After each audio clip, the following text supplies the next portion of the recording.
about Giant Love. I just want to say a couple of things. First of all, it has gotten fabulous reviews. It's been called the most anticipated book of the year. Brilliant evocation, riveting, marvelous, I'll throw out a few more adjectives, beautifully rendered, scrupulously researched, deftly written, and my favorite, with Gilbert's efforts, Ferber's fire burns on. And as far as I'm concerned, Ferber's fire should burn on because she really is one of the great American writers of the 20th century, and of course today is really not read. So I myself am on a campaign to have her resurrected from the ashes of literary life. So I just want to say a few words about Edna Ferber, just to put it in context. Then Julie is going to, we have a special present, which are some slides of Edna's life, and then we'll have a conversation. And so Edna Ferber was, in her time, called the greatest American woman novelist and playwright. Her novels were huge international bestsellers, her plays huge hits that were produced all over the world, and many that continue to be today. She won the Pulitzer Prize for fiction for her third novel, So Big, that at the time sold more than 300,000 copies.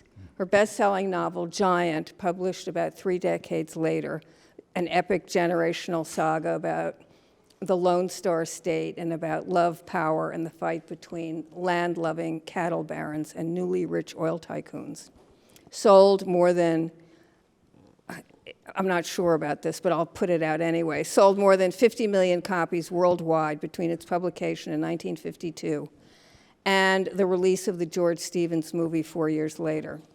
Ferber wrote 4 novels. Many were made into Academy Award-winning movies: Cimarron, So Big, Showboat, and of course, Giant. As were her plays, among them Dinner at 8, Stage Door, Showboat, Saratoga. Her novels and stories were a celebration of American life. She wrote about ordinary people and the spirit and expansion of America, about the settling and building of the country, about empire builders and the building of empires, about life and entertainment on the Mississippi in Showboat, about the Oklahoma frontier and the land rush in Cimarron, about the building of lumber and steel empires of the Wisconsin North Woods in Come and Get It, about New York and Saratoga Trunk, about Alaska and Ice Palace, and all made into major motion pictures and remade several times after. And at the center of Ferber's work, strong independent women who fought convention, novels that are at heart about resistance. Ferber's novels were decades ahead of their time. She called out sexism, racism, and flat-out prejudice, and she herself was sensitive to being on the outside, even as she became one of America's most successful storytellers and playwrights. She was a first-generation Jewish American woman novelist and unmarried, which was a big deal at the time.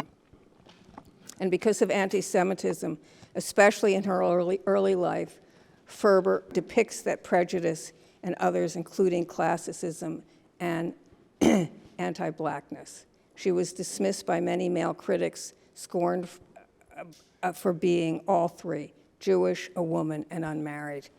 And as they say, I could go on, and I will. But for the time being, let's have Julie Gilbert talk. First of all, let's introduce Julie Gilbert. Welcome her, everybody. And Julie is going to talk a little bit about these photographs, and then we're all going to talk together. Okay. Hi. Hello. I'm delighted to be here. This photo is kind of one of the really early ones in Ferber's life. She was in Ottumwa, Iowa, which she hated. And her family had a store that traveled. And when they didn't do very well one place, they would just pick up the store and relocate. They had thought that they would prosper in Ottumwa, and they didn't. And I always think that they look kind of startled that there are no customers coming in. This is not Jacob Ferber, her father, nor is that young man anybody that anybody knows. So that's a little mysterious, but we know that this was their store. I don't know if anybody knows how Edna Ferber looked, but she really didn't change much. She had a very level gaze, and she is this one right here, the second from your right. And that's her at graduation. And in those days, they looked really rather more mature. I always thought this was an interesting picture than they do today as a 17-year-old graduating class. And she is wearing what her sister Fanny made her. It was a very homemade, domestic existence when she was young, and her sister was the pretty one, Fanny, and the domestic one, and made Ferber's clothes. So that little chic little thing around her neck, that's all Fanny dressing her sister. This novel was her first, and I used to not understand the girl who laughed, and my mother would say, well, you have to read it, So I had to read it. But it's very readable, as all of her books are. It was a kind of weird sensation, and she wrote it when she was fragile. Her father had gone blind in increments and then died rather suddenly. And so she decided to write herself a novel. She wrote Dawn O'Hara and thought it was no good at all and threw it in not the trash, but the wastebasket. And her mother, who is a very hands-on mother, saw it, picked it up, dusted it off, and sent it to a publisher. And so therein lies a tale of a very strong and kind of dominant mother in Ferber's whole life. But without her, who knows? So. And she was right to do it because it's a wonderful novel. I reread it. It's a lovely novel. It is. Yeah.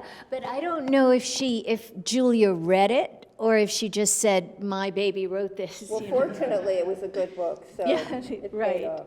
Right. Mother's instincts. Yeah. Speaking of, Julia is this one in the dark dress, and Ferber is beside her. The outfits are unbeatable.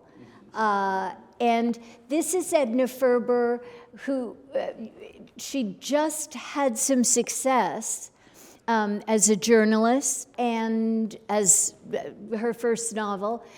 Her nose is her old nose. She had a nose that she didn't like at all, and this is still her old nose. You'll see the difference. This is George S. Kaufman, very, very big man in Ferber's life. And they were sort of sparring partners who admired each other and certainly loved the work they were doing. They lovingly didn't get along, let's put it that way. In my book, he's kind of a minor character, although he certainly wasn't, obviously, in life and in her life. And they wrote 6 plays together. A lot of people don't know that. 3 were big hits, Stage Door, Dinner at 8, The Royal Family, but they had 3 others that are rarely seen and were not deemed seeable, really. This is Vicky's territory. Barbara Stanwyck and Dickie Moore in So Big, 1932, I believe. Yep. This is the first So Big. There were 2. First one is the one that everybody knows and talks about. The second one was all right, Jane Wyman. But this is a really wonderful one. She won the Pulitzer in yes. in 25.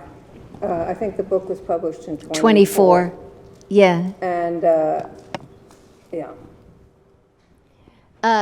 This is really so antic and so marvelous. It's Al Hirschfeld, and you can see for yourself.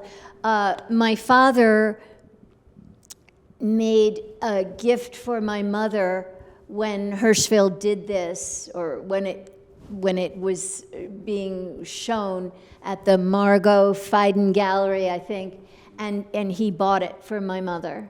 So we have this. Photographed by Kathy Zuckerman. See the nose? See the difference? Yeah. So this is Samuel Goldwyn and Ferber. And this is probably I think, one of her prettiest pictures. And we thought so, and it's on the book in a little It's in the cameo. Oh, yes. Yeah. This is the original production of film of Showboat. And With the great Irene Dunn. yes, and Helen Morgan and Charles Winninger and Paul Robeson. and Paul Robeson. Was this James Whale? Yes. Yes. And this was my mother's favorite Showboat. She really sniffed at the MGM one. She said, this is the authentic one.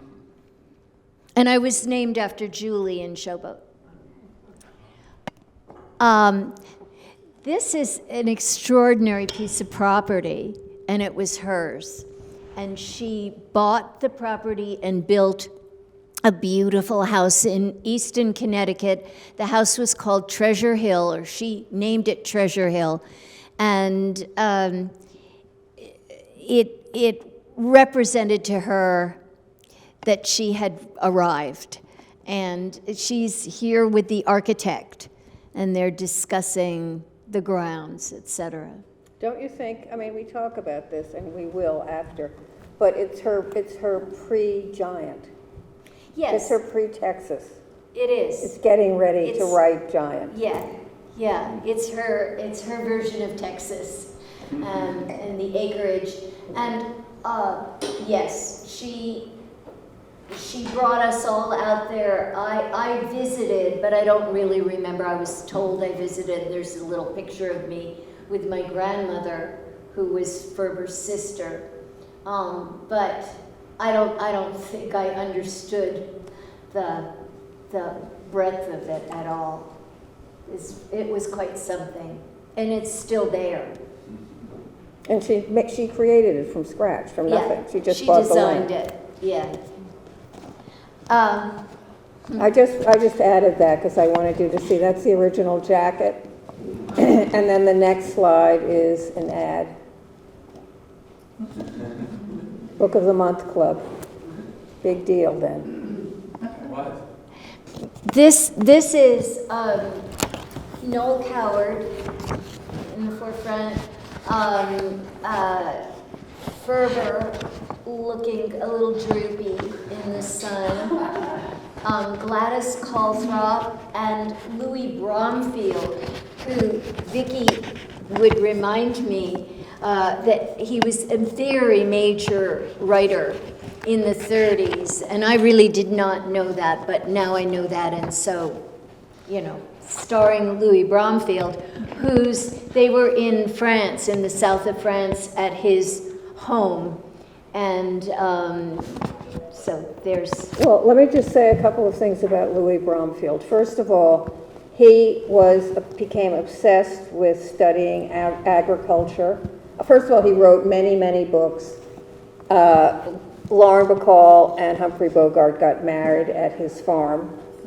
But he was a hugely successful writer. But what's interesting about him, but probably wasn't considered interesting then, but just sort of idiosyncratic, is that he had a big farm, he studied farming practices, soil conservation, and those practices that he invented are used now or accepted now. And they ended, in the end, they had a feud.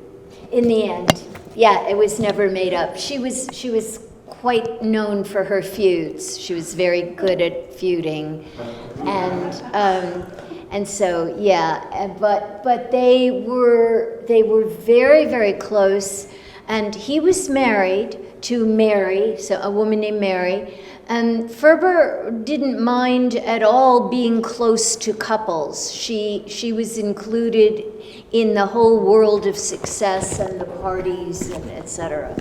So he was a favorite for a long time. This is the play of Dinner at 8. Oh, Dinner at 8. It's the play first because. Okay, can I get up and just point? All right, this means quite a bit to me, this photo, because this one, you see her by the pillar. Here's Mary Wicks, if you know Mary. Mary Wicks is there, and that one right by the pillar is my mother. Oh. And she was given the role of Bernice Niemeyer in the play Stage Door. And Tom Mule, remember from, he is right there, that man over there. And the others I can't really say. Margaret Sullivan is not amongst, I don't think. So. Next one. This is the film, and there's Eve Arden, Hepburn, Ginger Rogers, and others. Now, Hepburn said something that was interesting that I couldn't, maybe you can parse it, and that is she said that Edna Ferber was violent. A violent woman. A violent woman, and then she said, the next thing she said was, I minded my P's and Q's with Edna. But why did she think, I mean, we can talk about it after, but it is... Hepburn. They were friends. They were very good friends, Hepburn and Ferber.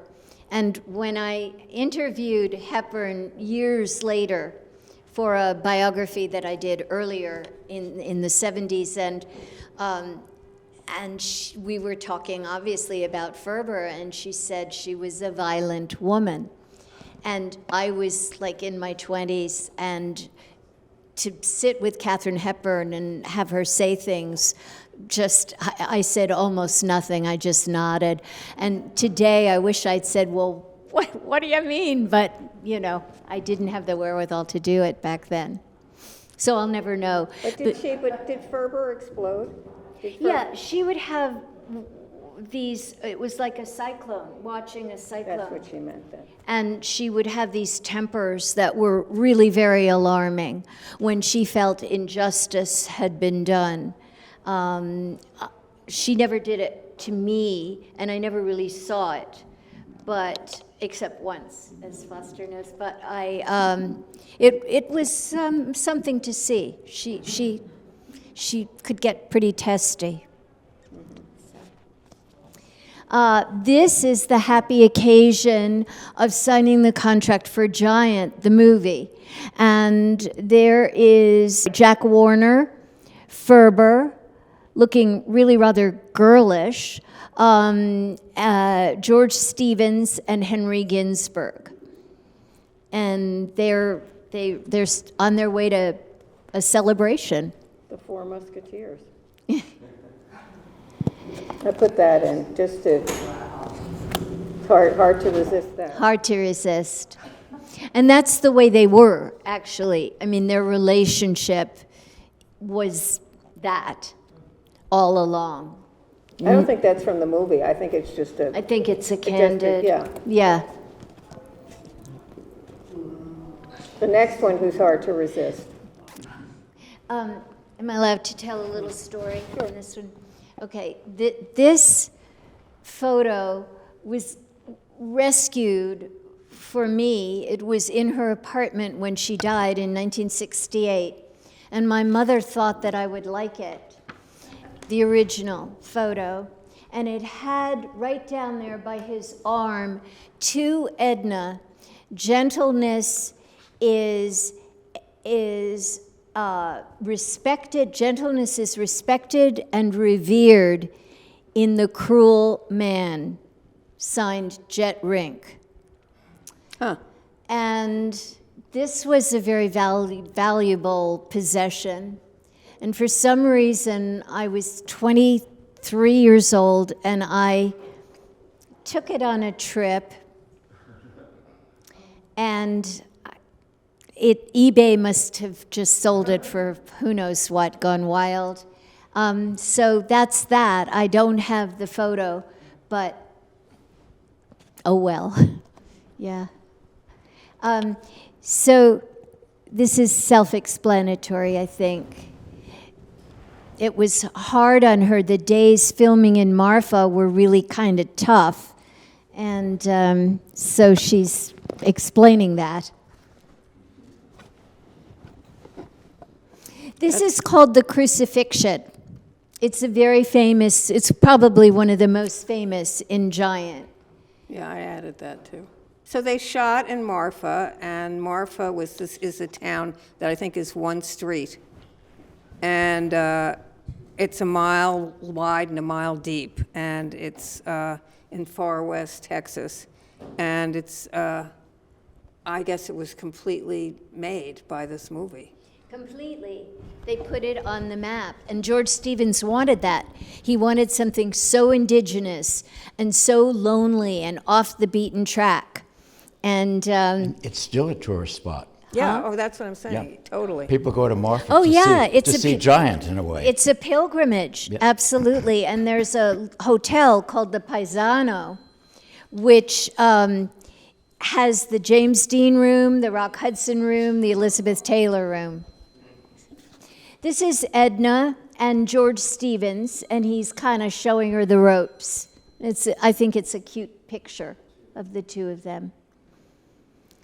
And another iconic picture. If you read the book, you'll find out a little more about the interesting, kind of unique relationship between Ferber and Dean. And I just put that in, just to top it Look off. how big Dean is. And Well, by that they're- time, he had died, and he was Yeah. he was already an idol. And he was 24, and he was killed in driving his Spider. And he was 24, and he was killed in driving his Spider Porsche. And the movie hadn't even been released. No, neither had East of Eden. East of Eden had been released. Oh, I mean had Rebel. not. I mean 6 Rebel. days after Right. his death. Right. Yes. Yeah. So he was kind of a comer, but they were watching him, and then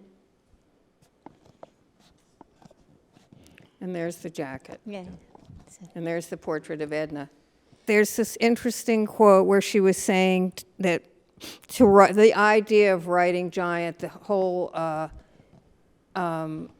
notion of the research. She'd gone to Texas before, and she said it's too much of a man's job and not one for a Jewish woman who's grown up in the Midwest, lived in New York, and vacationed in Europe. So talk a little bit about the, I mean, it's what the whole book is. I have to say, read this book because it's so much fun, and Julie's done a fabulous job, and it really gives you where she came from emotionally and spiritually, and how she came to write this book through talking about all of the books that preceded it. So talk a little bit about the evolution of how she got there. Well, she was not afraid of anything. I don't know why. I think it was a kind of wonderful abnormality, you know, that she just was born unafraid. And so when success happened early, and it happened before any bestseller, it happened in high school when she was editor of the yearbook and valedictorian and a very popular girl in high school. So she kind of, you know, that's a little heady, and everybody loved her. And so that spurred her on as well as feeling that she had the theatrical gene in her and that she wanted to be an actress. But I think she was very practical, and how to get from Ottumwa, or from, at that point, Appleton, Wisconsin, to Broadway was, no easy feat. So what she did was she started to be a reporter because she felt that that was a good way to get her writing chops up. And so she was an ace reporter. She was head of her yearbook, editor of her yearbook. And then she went to Milwaukee. She had 2 years of college, sort of felt, and the family felt that she might be able to contribute some money to the family.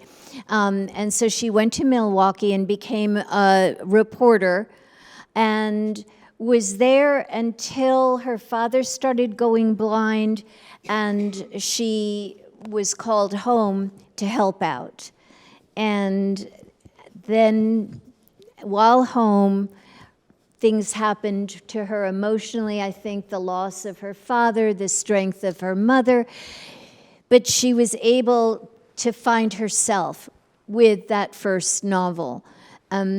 Then the rest was a kind of an easy climb. I don't think that she struggled with success, which is so rare.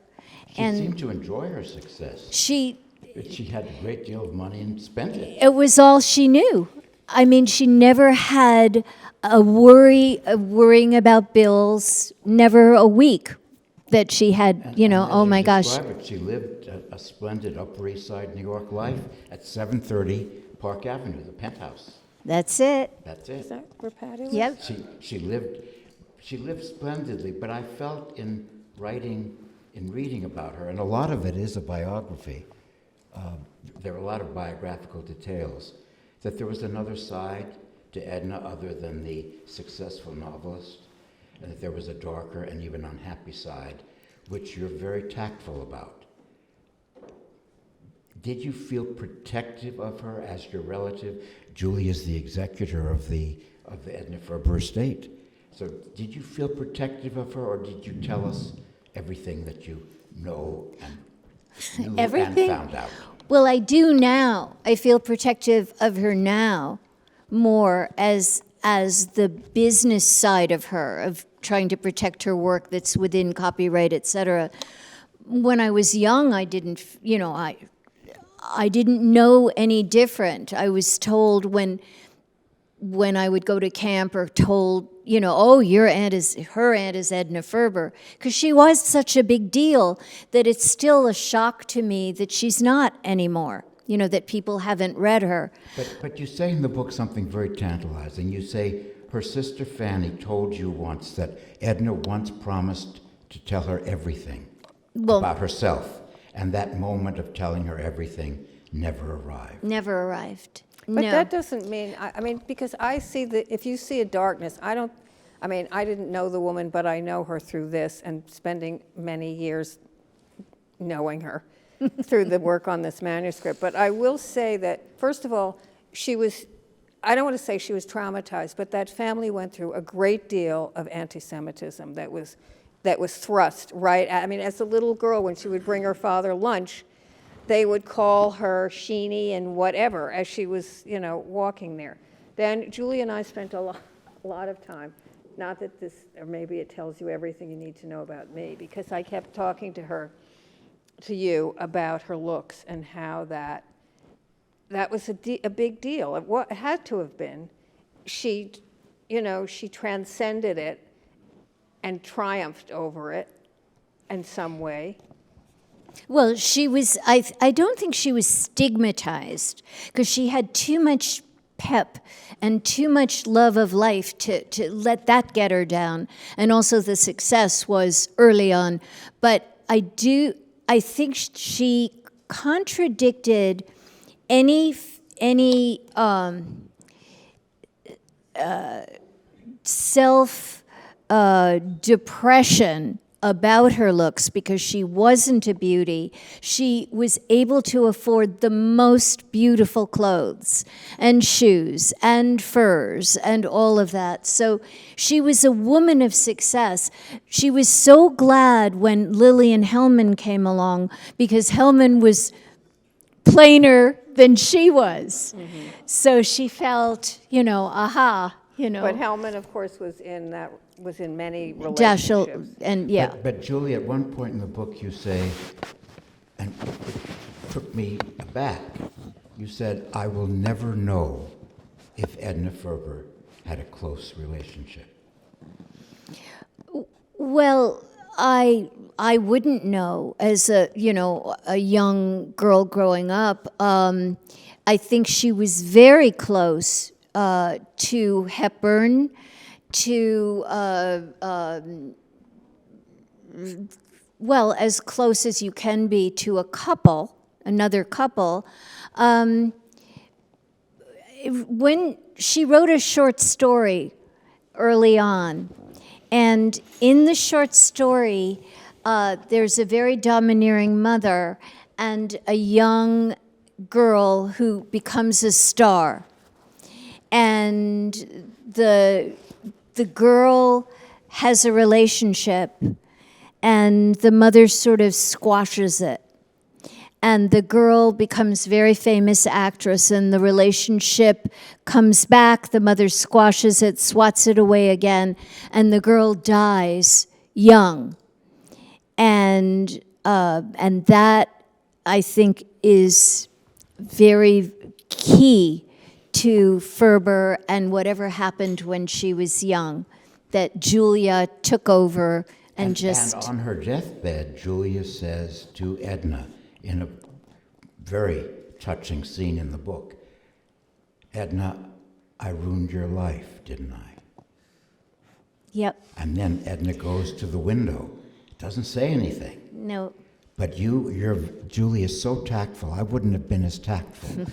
You don't pursue it beyond what you absolutely know and can verify. It's true. You do not speculate. No, but I think I say, if I didn't, I'll say it now, that that was the giant moment in her life. It catapulted her into going back to Texas and writing the book.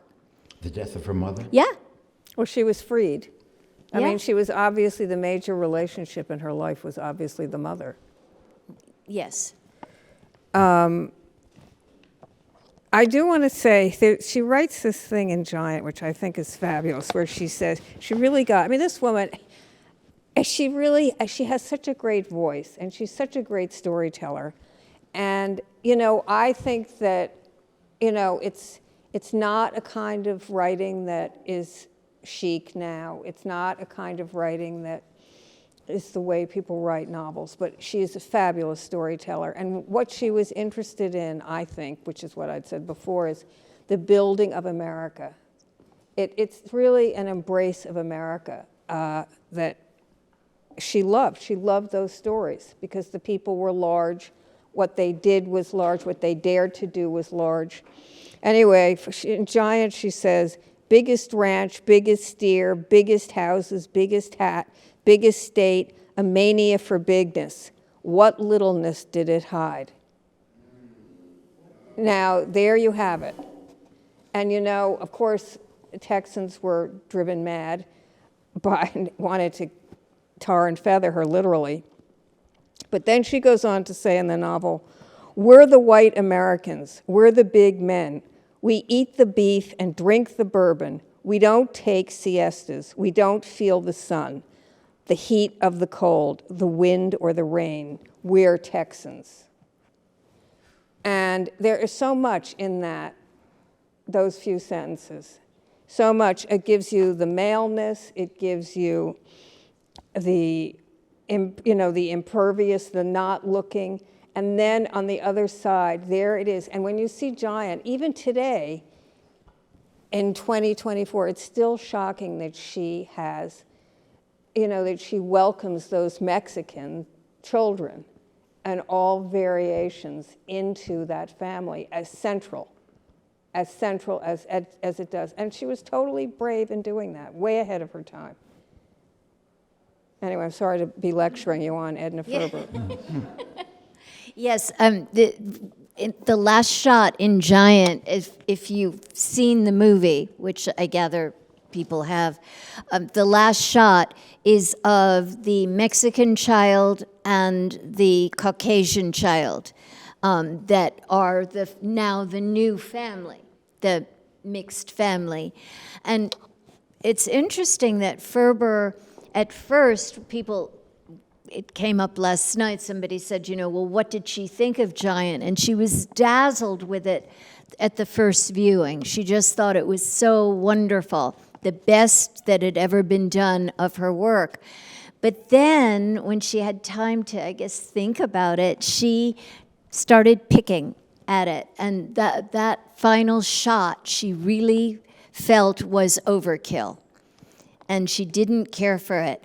And it's not in the book. And I don't know, I think when, on second thought, she looked at these movies and said, what have they done to my book? And that she found very cloying and not up to what she was writing about. Although Well, it was what she was writing about. but it really. was, because she's writing It about was, but about she felt it accepting. was just, Well, it was heavy-handed. but Heavy-handed When is- you look at it today, it makes the movie seem 1,000 times more prescient. So in a way, Yes. Stevens was right to do that. yes. But of course, the book, what's interesting about the book, which he sort of took away, is that it's Leslie's story. It's her point of view. It's her take rather than Jordan, which is the movie. I mean, it's more Rock Hudson's point of view.